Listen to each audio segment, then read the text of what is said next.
Welcome class to the beginning of our web application hacking and security lectures.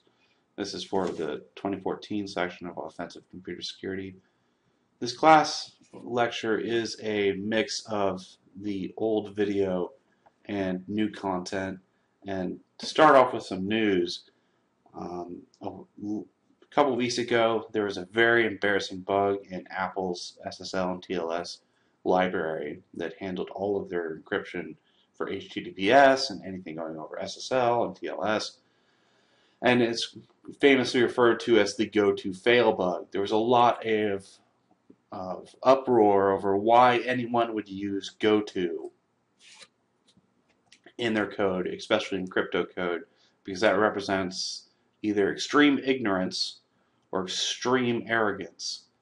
And I've seen a lot of good jokes saying that hubris is the easiest to crack crypto, and that joke indeed is making waves again, as just this week, I believe yesterday, there was a huge bug discovered in GNU TLS, and it is way worse than Apple's go-to fail bug. This code also makes use of several other go-to statements that are way worse than the extremely critical go-to fail flaw that Apple had, and effectively allows fraudulent certificates to be completely accepted when they don't even pass very basic security checks.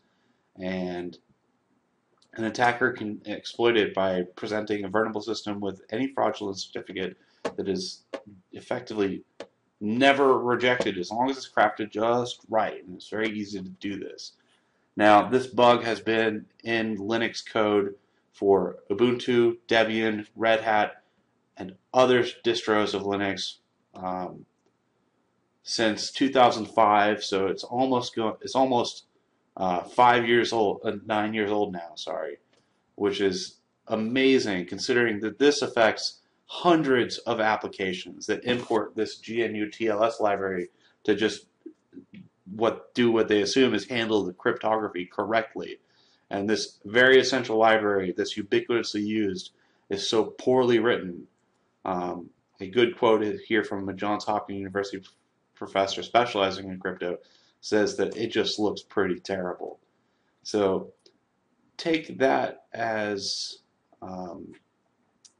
keep that in mind for everything we discuss in web application security, especially how it all relies on HTTPS to do it right, and that assumes that that is implemented right as well, which we see is not always the case.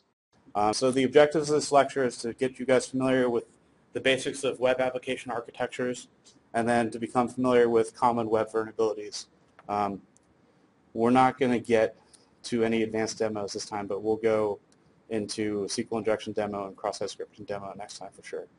So we're going to give an overview of HTTP, HTTP proxies, the basics of web architectures, and then we're going to go into OWASP. If you do any web security, you do any web development, you have to know what OWASP is. I mean, it's like an unspoken rule. You just have to. And then perhaps two lectures from now, we'll get into SSL and SSL script. So HTTP is a stateless protocol. It doesn't keep track of state, so there's no timeouts, there's nothing on the server side tracking, hey, this user is still logged in. HTTP is also completely plain text. HTTP is built off basically client requests and server responses. And these messages are built with headers, and then after the headers is basically the request or response body. So HTTP requests must use a specific request method, and in these methods, the data that's passed to the server in the request is essentially basically a variable equals value pair, and they can be delimited by a number of things, ampersands or commas. And the responses that the server sends use status codes. So there's two methods for making requests. The first one is HTTP GET. What you have to know about it is that all the request data is stored here in the URL. So basically, you have the specific resource on the host that you're trying to access. So in this instance, it would be www.exampleblog.com/blog.php !, and then this request data. And that may be used to interact with the database on the back end. So the other way is post. Post passes all the request data in the HTTP request body. So you no longer see get here and then the specific resource with the start of the request data. It's actually down here in the body of the request.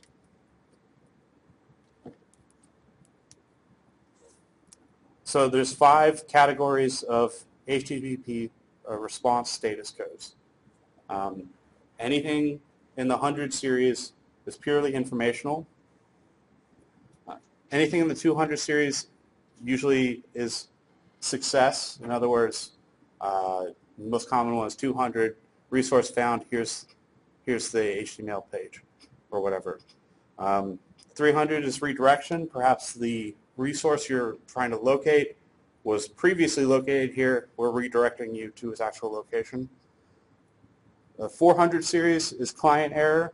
The most common one that you should all be familiar with is HTTP code 404, which means resource not found. And then 500 series are interesting for us as vulnerability analyzers because that indicates that something has gone wrong in the server. And that's always interesting. So these are some really common status codes. 200 is okay, and it's usually accompanied by data for a web page to be displayed in the client's browser.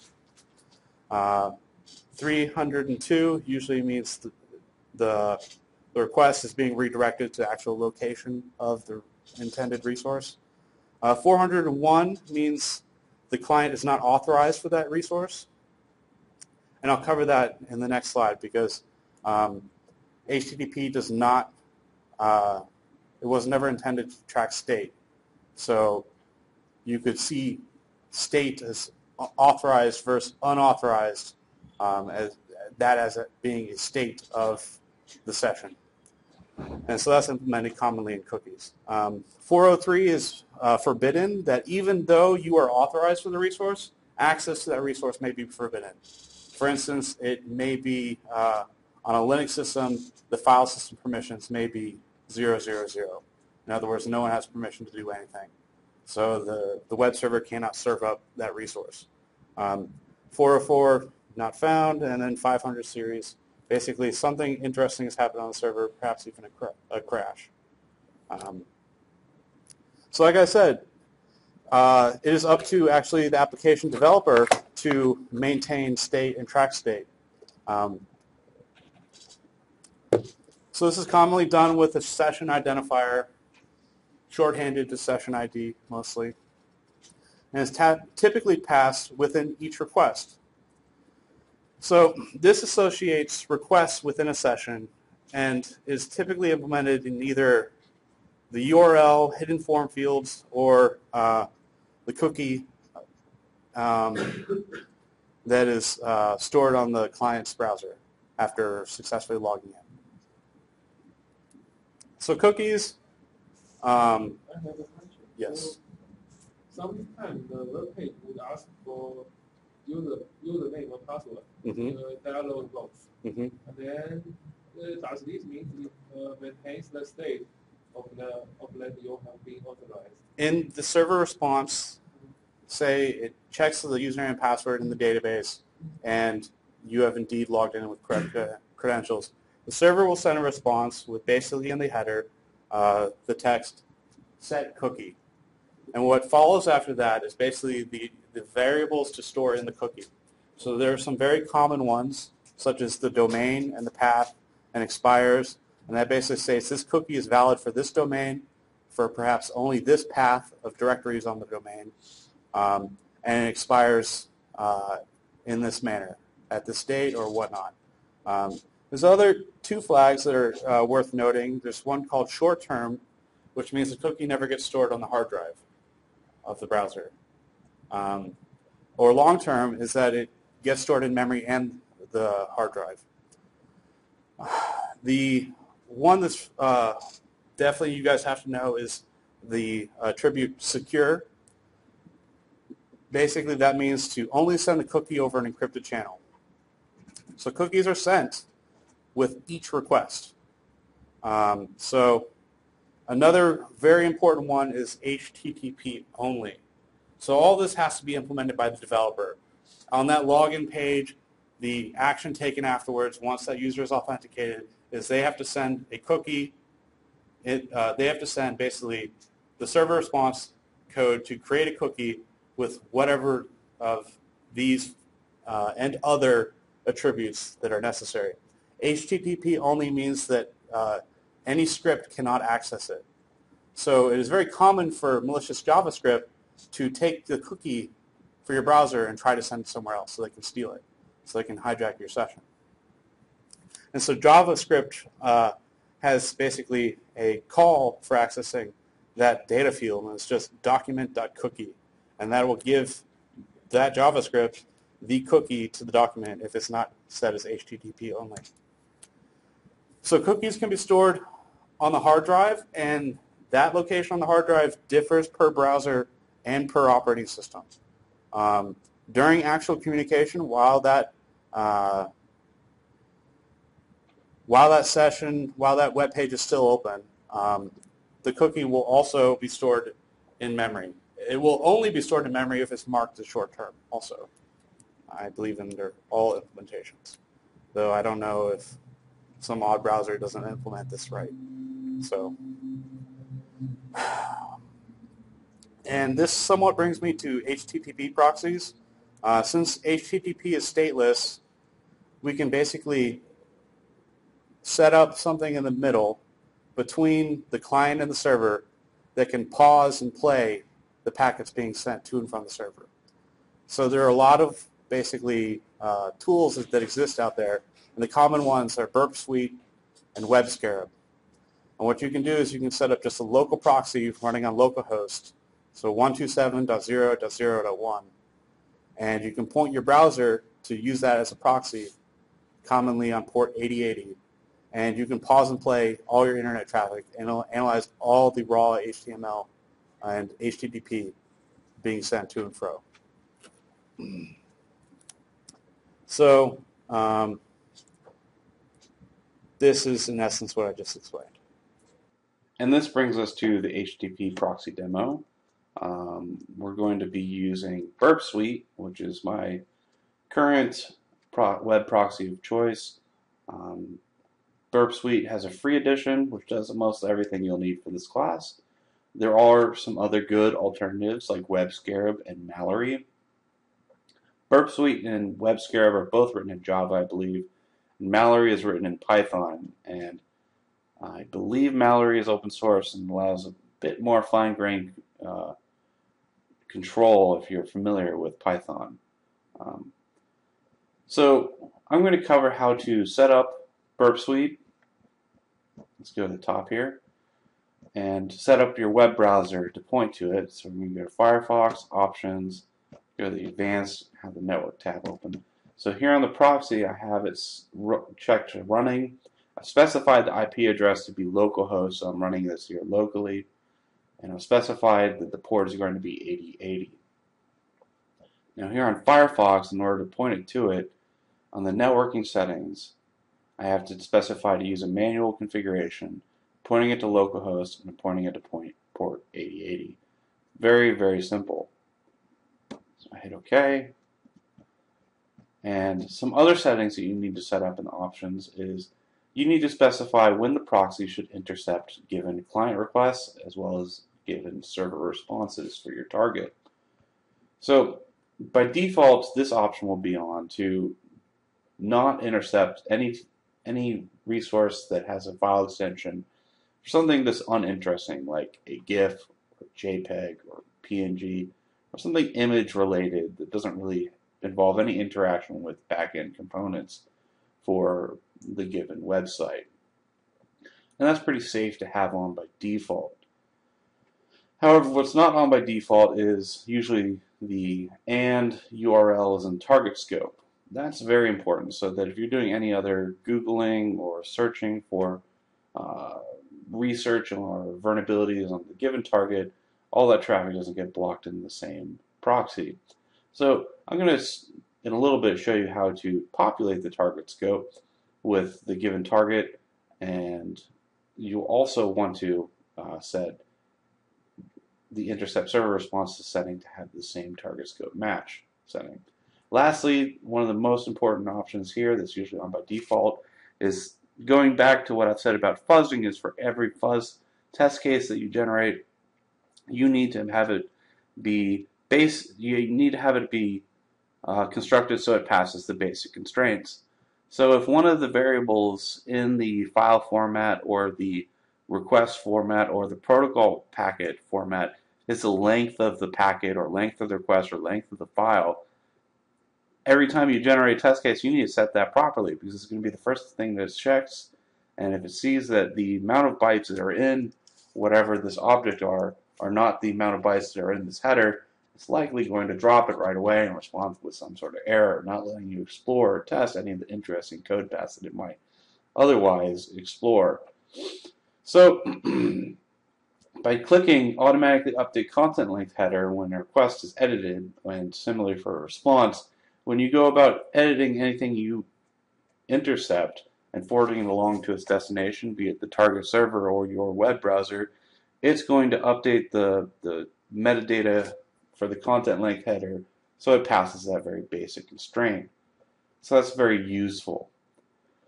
So let's go about setting it up so we can intercept with the proxy, and there are two tabs in the target settings. There's the sitemap and there's the scope. Right now the only thing I have in the scope is something left over from an old demo, and I don't have anything for this website on the right. So in order to add the website that you're intending to go to your target scope, you're first going to have your proxy up, your web browser pointed to the proxy, set it not to intercept everything, you just go ahead and visit it. You'll see on the right that my sitemap gets populated with the URL I just visited. And so what you can do is you can right click and then you can do add to scope. And using a web browser, a web application proxy to inspect your general browsing habits is actually very, very useful and informative. For every website you'll see all the advertising traffic requests that your browser subsequently makes for visiting anything. You'll see all the cross-site requests for images, for resources, for scripts, and you'll be able to intercept those as well and inspect them. So that can be very useful for determining exactly how your information gets spread around. So what I've done is I've added the given website to the scope. You see it's encoded in a funky format. We're going to cover the ways these things are encoded in the next lecture. So what I'm going to go is to the proxy now and go to the intercept tab. And my intercept is off, so if I were to browse the website, it would not interfere with my ability to navigate the website. And if I turn it on, let's say I go ahead and try logging on as like admin, give it like password admin, I don't even remember, go away. It's going to just silently fail. So let's see what happens in this transaction. I've turned on the intercept. This is in my scope. And now when I hit login, my browser sends first the HTTP request to the proxy, and the proxy is going to forward it along. You'll see that the request is a post request. So that means that the information I'm passing along, the login name and the password is not going to be sent along in the URL. That would be get. Instead, it's sent in this. It's sent in the packet itself and the body of the request, and you can see here in plain text that user equals admin and it's delimited by ampersand, password equals admin. And so if anyone is man-in-the-middling your traffic and you're not using HTTPS, they will be able to see whatever your username and passwords are, just like this. So there are other tabs that allow you to see the data as well. This PHP session ID is simply just instilled from past browsing. But you can see that in the body there's the user variable and there's the password variable. There's other headers that are just broken down. The first thing I viewed was just the raw form. Hex is pretty straightforward. It's just this is what exactly is in the packet, the body of the TCP/IP packet. And so let's play around some. Let's go back, turn on intercept, and browse various pages to see what's going on. It seems that the other requests are GET requests instead of POST requests, and we're viewing all.php for all pictures. And so let's forward it. And we're going to forward that along to the server. The server is sending back its response. And you see here the HTTP status code is 200 and OK. You see here also the timestamp for this packet. It's also telling us very valuable information that it's running Apache web server, and that is version 2.2.16. It's also volunteering this information that it's running PHP, specifically PHP version 5.3.3. Now with just that information, I could go search on ExploitDB or Security Focus or search the National Vulnerability Database for any CVEs or exploits for either Apache version 2.2.16 and or PHP version 5.3.3. The other parameters it offers are encoding specifiers, which we'll cover next time, and also the content length, which I already discussed. And it's going to tell us that the content type is going to be plain text and HTML. So you see here in the server response is the HTML code for the web page. An attacker, if they had man-in-the-middle status, they could change things to whatever they wanted, insert whatever advertisements they have. And sometimes you'll find that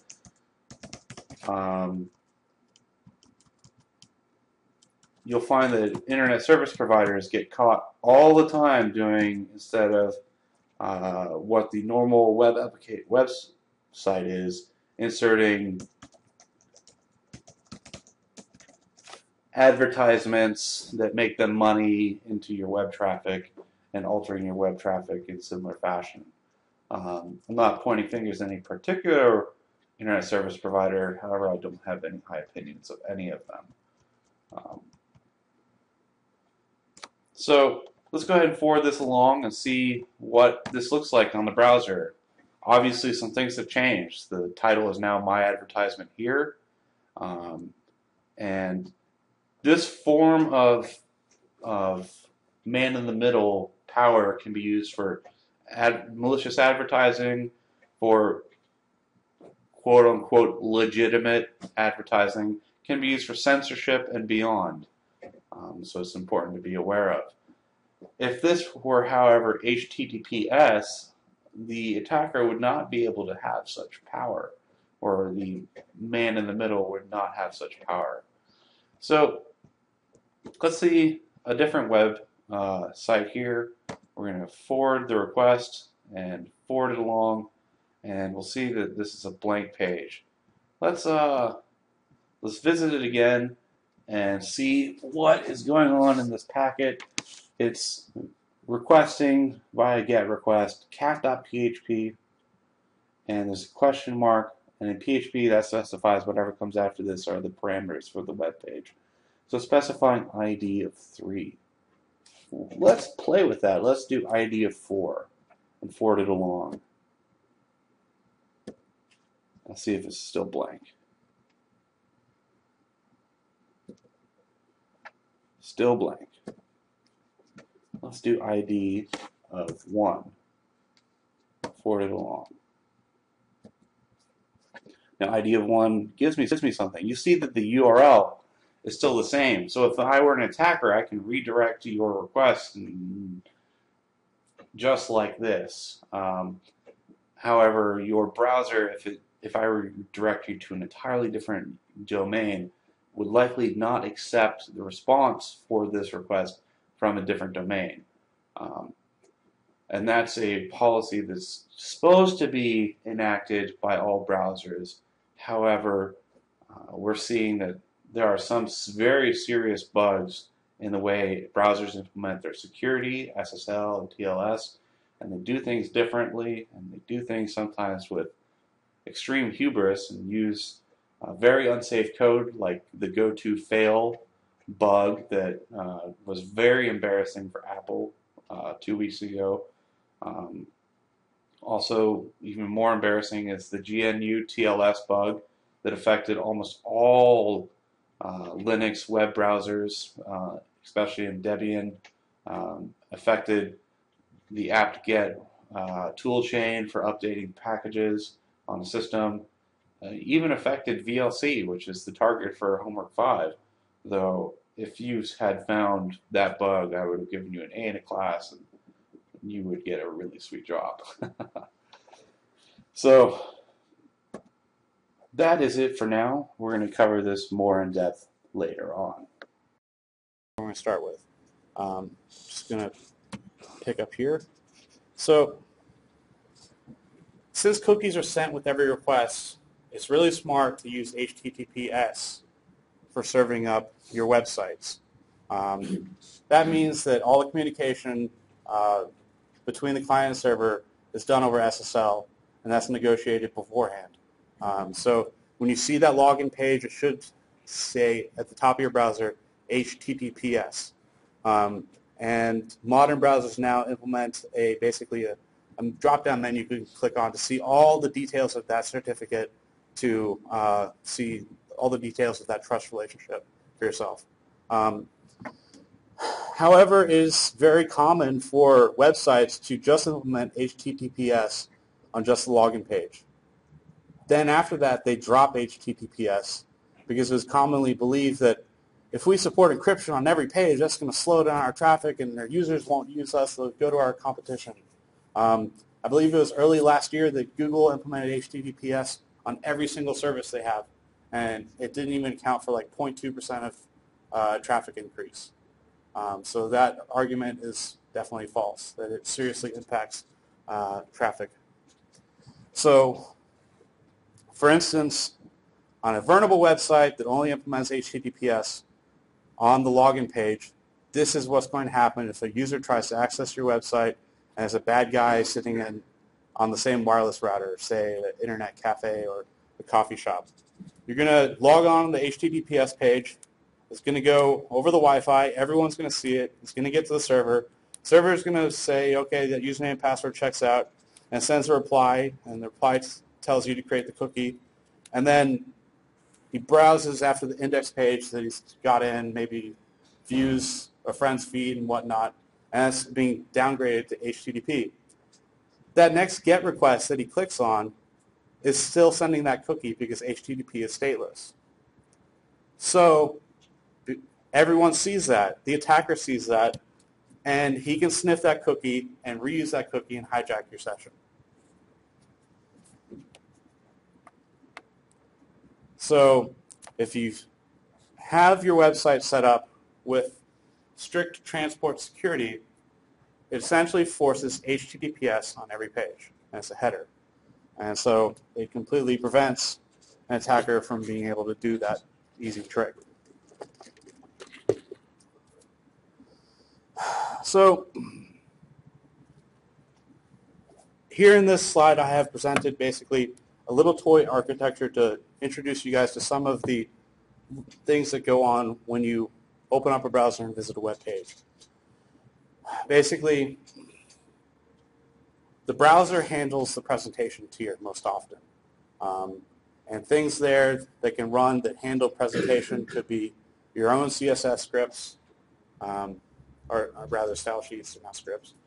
You can have JavaScript running, ActionScript, VBScript. HTML5 allows some scripting capability, and that has been demonstrated in some recent exploits.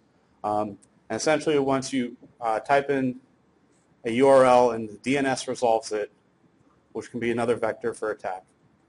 But let's ignore that for now. You send the GET request, and that makes it over the internet to the server. And usually you have two tiers on the server side. You have a logic tier. Basically, it handles that GET request. It handles parsing the data that is being sent to the server in that request. And then there's a data tier. Sometimes they're implemented on the same machine. Sometimes they're implemented on different machines. But basically, the data tier is some form of a database or a service that allows for accessing data or files. So the logic tier is a commonplace for many scripting languages that deliver dynamic content, such as PHP, ASP. So statistically, most websites are not secure. The most visited ones, the most popular ones, like Amazon, Google, yes, those are secure. But strictly statistically speaking, the majority of the websites on the internet are absolutely not secure. And attackers use this to find ways to access confidential data that's stored on those websites, and they use these vulnerabilities to also attack other users that visit those websites as well. So they can basically store things like malicious JavaScript, so when you go to that website, it could be completely, harmless website originally, but some attacker could have compromised it and uploaded malicious code that will render on your browser, will be run by your browser depending on your settings when you go to visit it. So HTTP was not designed to be secure.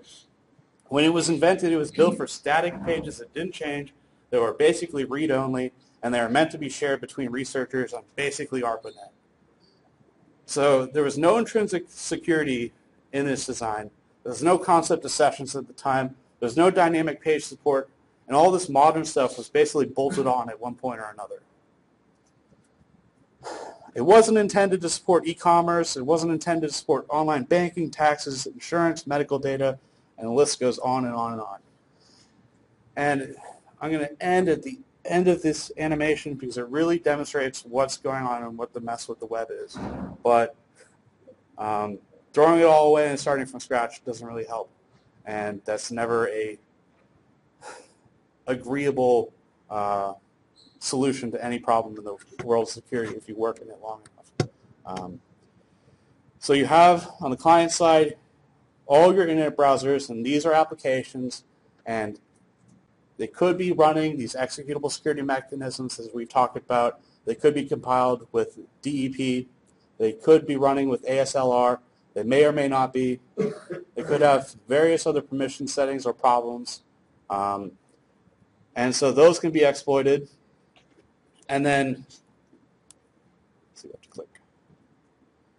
So we've covered things like clickjacking, and that can be used to generate fraudulent ad traffic that bad guys can build companies for. It can be used for also stealing information, posting bogus advertising posts on your Twitter feed, stuff like that. You have cross-site scripting, cross-site request forgery. Anyone who sees your traffic can sniff it. And then anyone who sees your traffic, if it's not locked down with HTTPS, can tamper with your data being sent out. They can also tamper with their own data. So that's why you have to do input validation on the web server side. And on the web server side, you have to deal with basically, you have these various things that are running to support your website. You have some sort of logic that authenticates users, because almost everything has username and password mechanisms to authenticate users. And once you have various groups of users, you have to deal with access control. Some users have more permissions than others.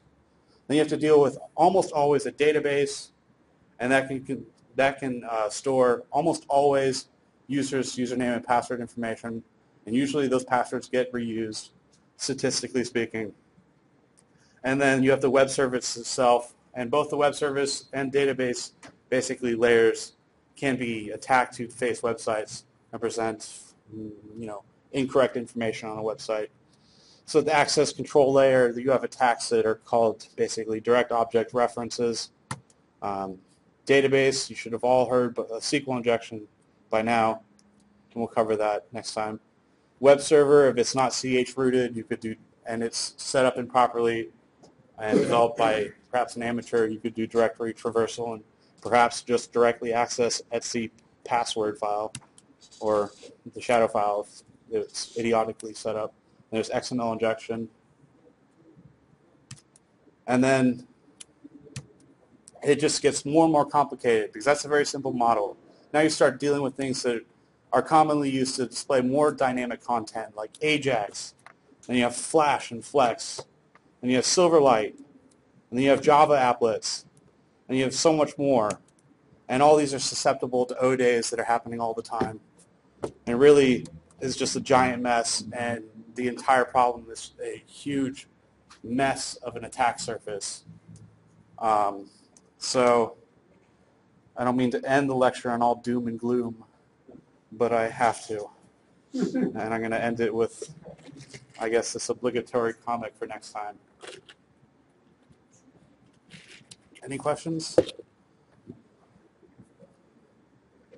Basically, this guy's saying, oh, I'm going to hack the database. And the guy's like, yeah. And it's all this typing. And he just goes to Google, how to hack databases. And it's like, whoa, this looks hard. So I'll make it look not hard next time and do a demo for you guys that you can do at home. Any questions? All right. Any questions on homework 4?